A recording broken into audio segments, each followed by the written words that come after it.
Cet amoureux et fin connaisseur des épices africaines s'approvisionne en général directement sur le continent, auprès de producteurs triés sur le volet.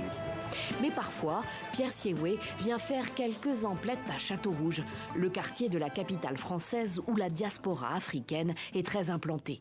C'est la boutique dans laquelle je me fournis pour des graines de courge quand j'ai besoin, quand ça ne vient pas du Cameroun directement. Des graines de courge blanches, aussi appelées pistaches, différentes en texture et en goût de celles que l'on trouve en Europe. C'est pour les repas festifs, pour Noël, pour le Nouvel An, et aussi quand il y a des événements. Ouais. Donc on va prendre 1 kilo qui va nous servir pour la farce fine.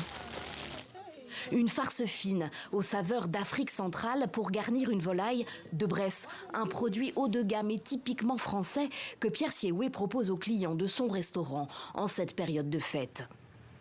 Autre ambiance dans le très chic 7e arrondissement de Paris, où le chef a ouvert il y a un peu plus d'1 an Table Penja, un nom en hommage au célèbre poivre du Cameroun, l'un des ingrédients stars de ses créations culinaires. La volaille de Bresse, la voici. Première étape, la découpe. Une technique que lui a d'abord enseignée son père, restaurateur à Douala, sa ville d'origine.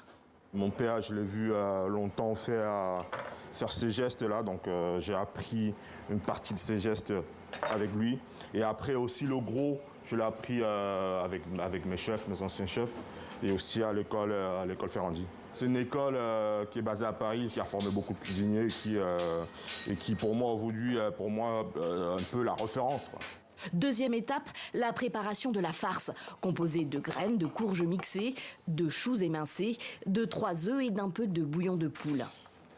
Toujours le poivre de Penja, ouais, toujours.